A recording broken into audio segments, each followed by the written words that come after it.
I never tried to impress her. And yet, somehow I had her full attention. The first time I really noticed her, it was in a place that should have felt ordinary.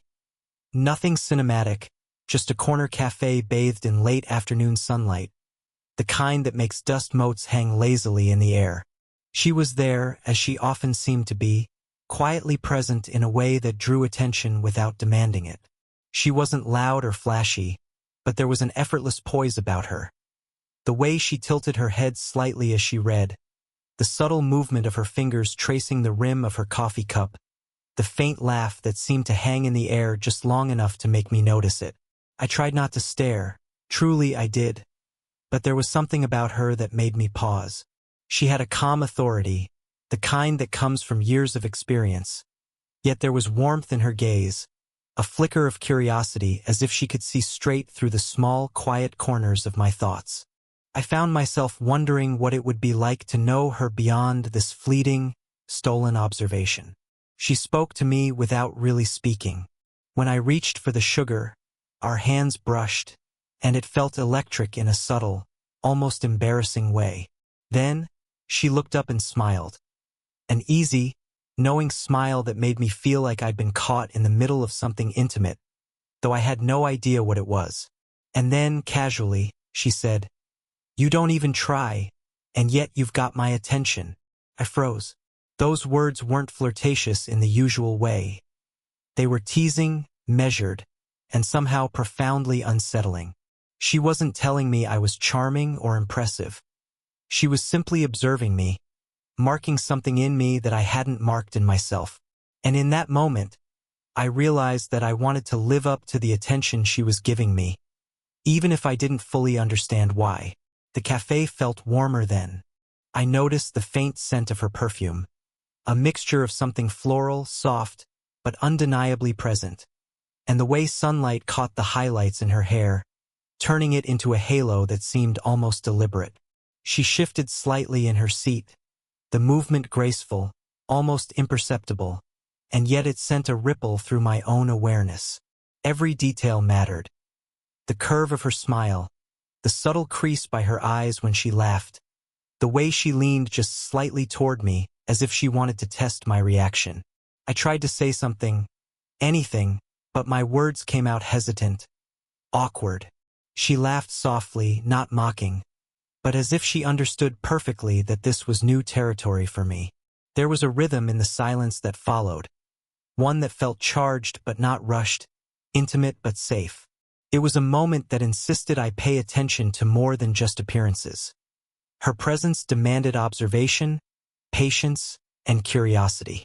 By the time I left the cafe that day, I realized something I couldn't quite put into words yet. She had changed the way I noticed the world around me. Even the mundane, the rustle of leaves outside, the faint smell of espresso, seemed sharper, richer, more alive. And I knew, in some unspoken way, that this was just the beginning. After that first encounter, I couldn't stop noticing her. It wasn't intentional. It just happened. She seemed to appear in moments I hadn't expected. A quiet corner of the bookstore, lingering by the same art exhibit I had wandered into, or crossing paths during a mutual friend's weekend gathering. Each time, there was a sense of rhythm to our encounters, like two instruments slowly tuning to the same note. She never made it obvious that she remembered me, yet every glance felt deliberate. It was in the slight lift of her eyebrow when she passed by, the subtle nod that acknowledged my presence, and the way her eyes softened when our gaze met. She noticed things no one else seemed to. The small crease in my shirt collar, the nervous tapping of my fingers against a table, the way I unconsciously tucked my hair behind my ear when I was thinking. It made me wonder how deeply she was seeing me, or if I was imagining it entirely. Our conversations remained light at first, almost casual. Comments about the weather, shared observations about the people around us.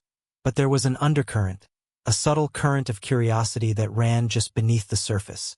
She teased, always in that calm, deliberate way, pulling me out of my comfort zone without ever shoving me into it. "Still avoiding the window seat?" she asked one afternoon, noticing the spot I always picked in the café. It was such a small observation, and yet it carried weight. Physical proximity became its own kind of tension.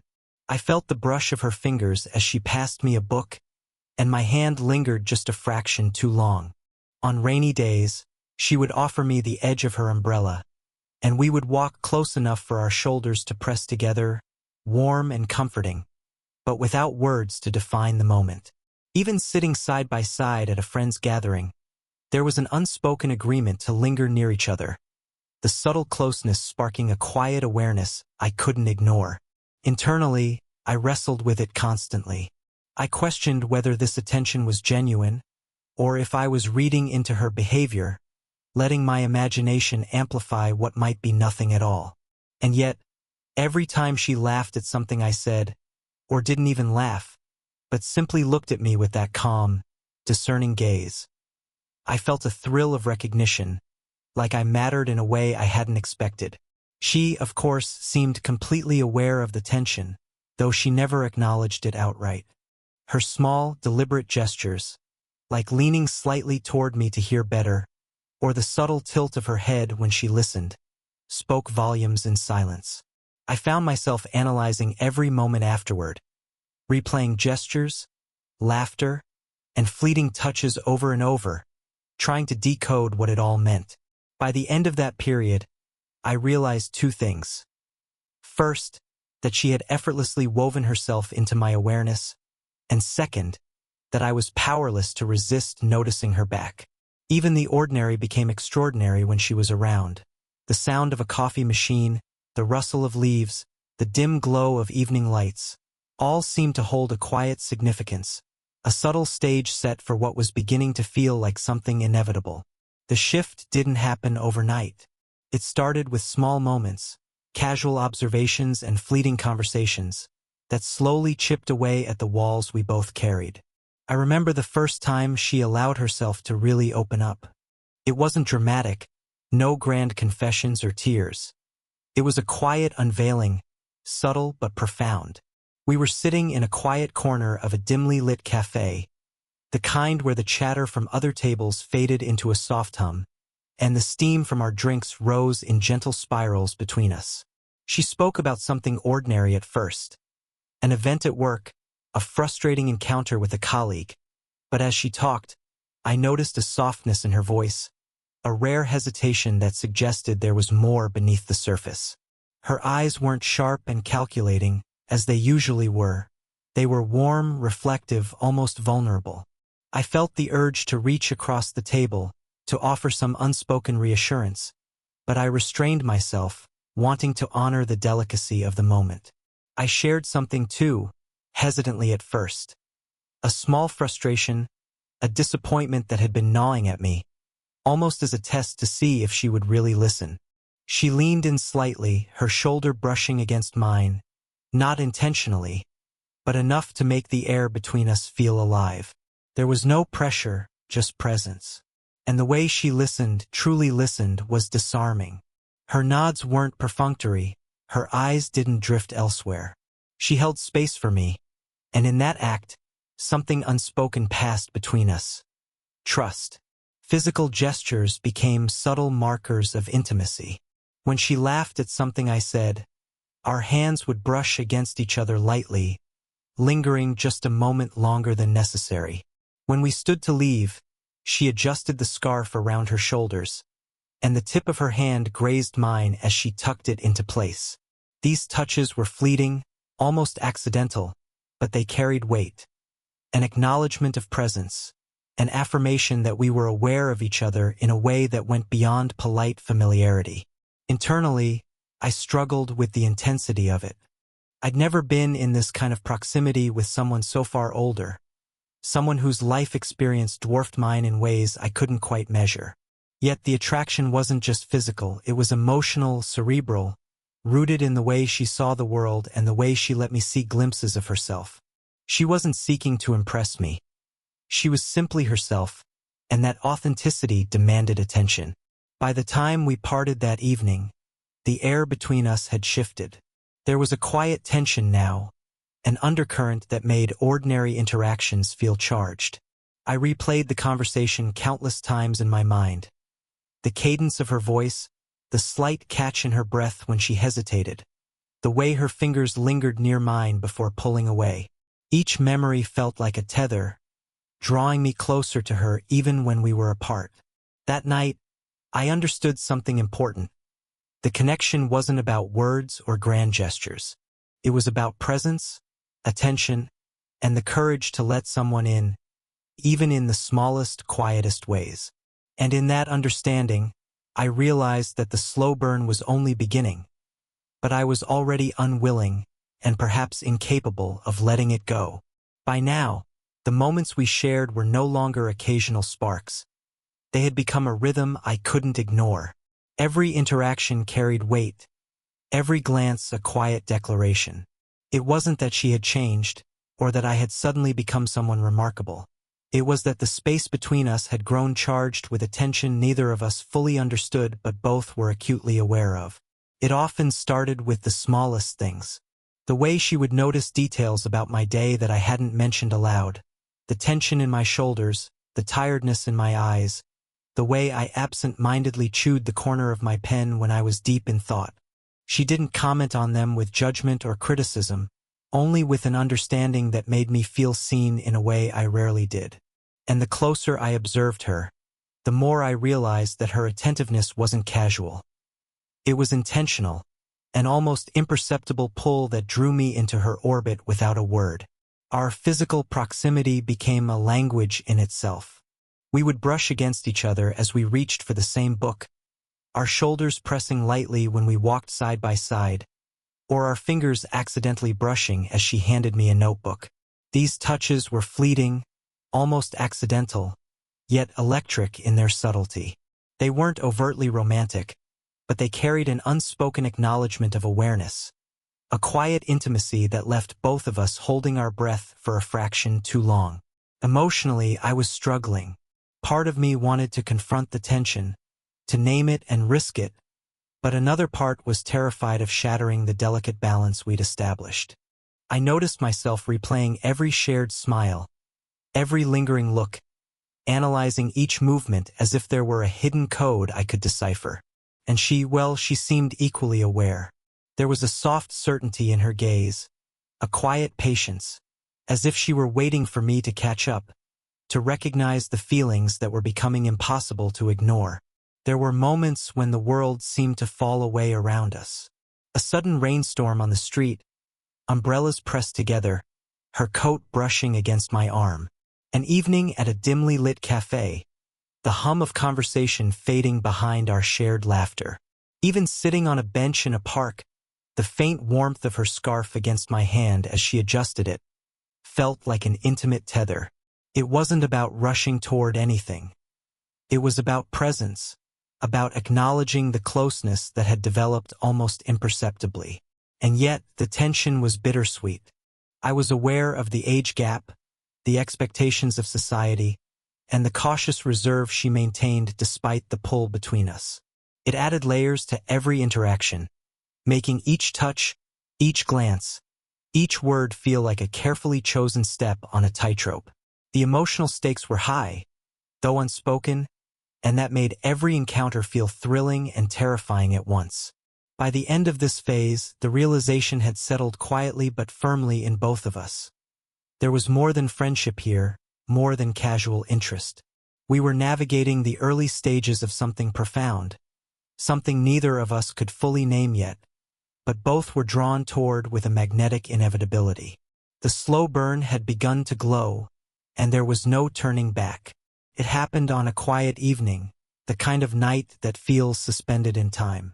We had walked aimlessly through the city streets after a long day, talking about everything and nothing, the kind of conversation that drifts easily into comfortable silence.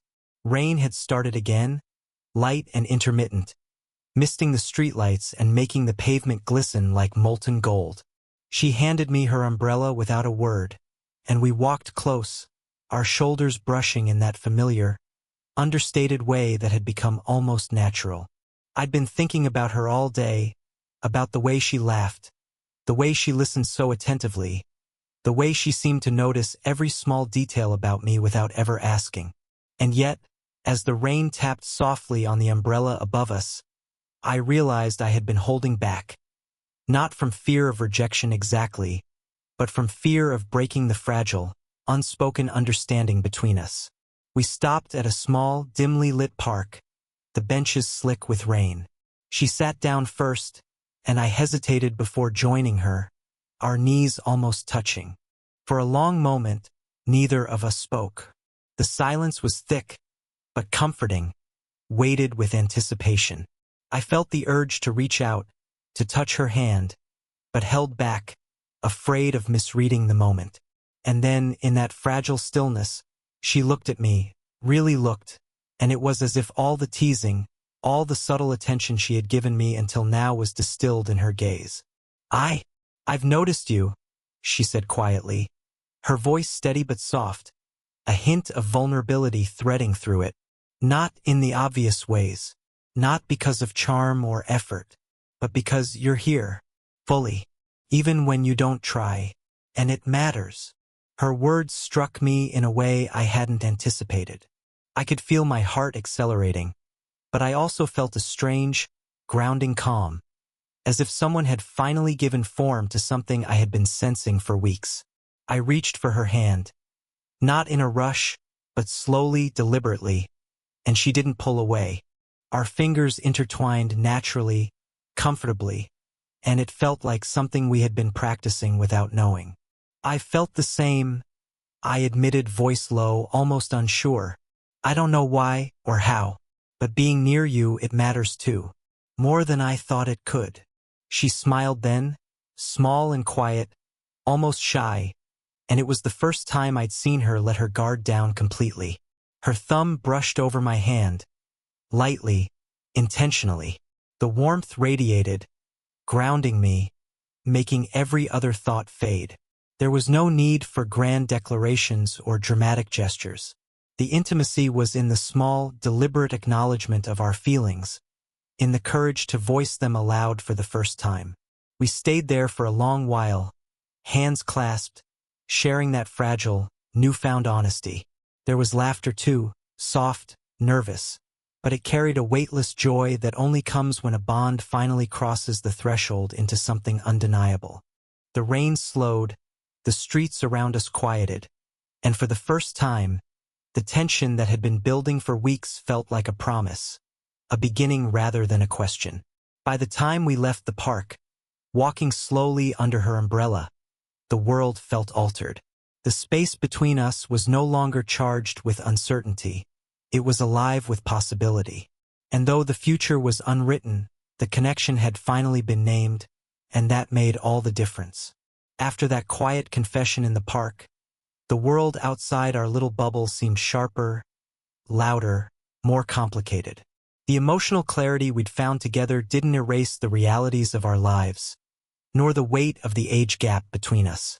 Friends' casual remarks, a raised eyebrow here, a whispered question there, reminded us that our connection wasn't exactly what the world expected. Yet, somehow, those challenges only made our bond more deliberate, more precious.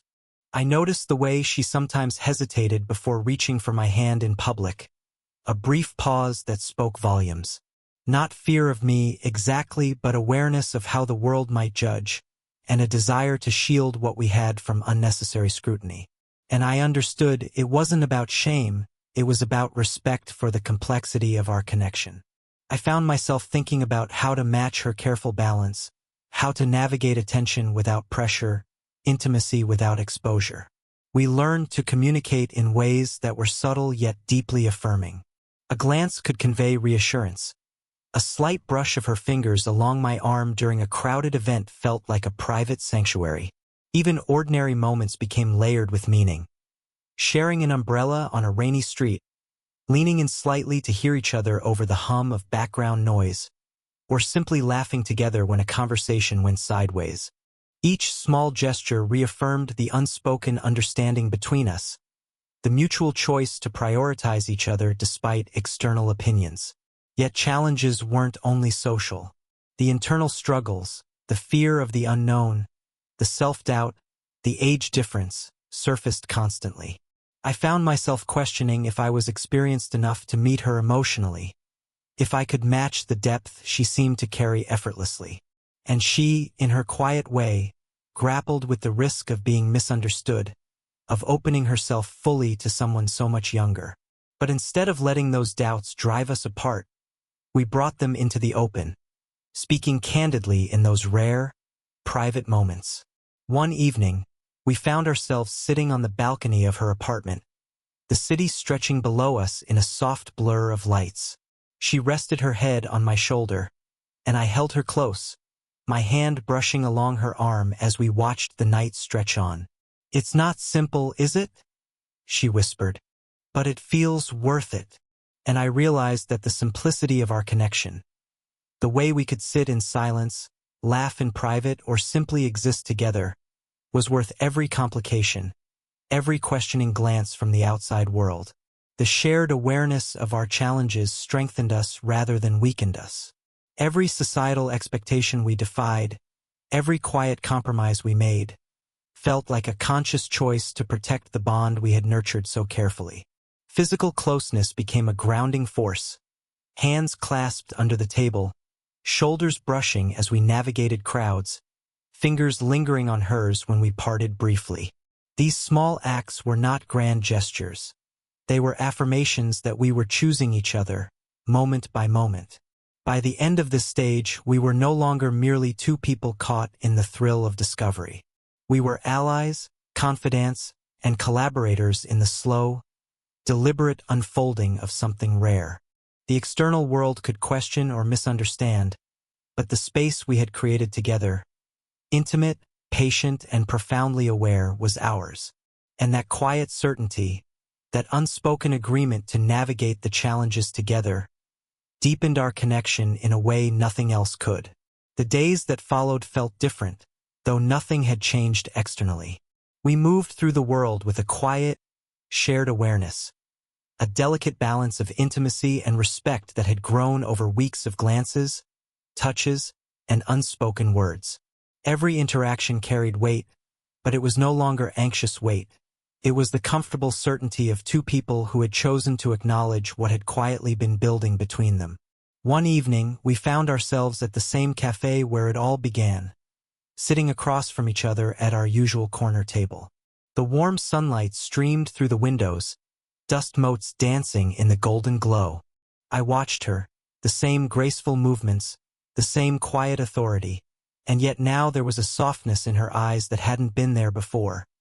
A recognition of what we had navigated together, of the tension that had slowly transformed into trust and mutual affection. We talked about ordinary things at first. Work, friends, the little frustrations and joys of everyday life. But beneath the casual conversation, there was a steady undercurrent of shared history, a rhythm forged from all those small, charged moments we had lived through. Every brush of her hand against mine, every lingering look, every pause that seemed to stretch just long enough, felt like a reaffirmation of the bond we had nurtured. Eventually, the conversation shifted naturally, almost inevitably, to us. I reached across the table, letting my fingers lightly brush hers, and she met the gesture with a soft, unguarded smile. "I think," she said slowly, "that it's real, more than I expected."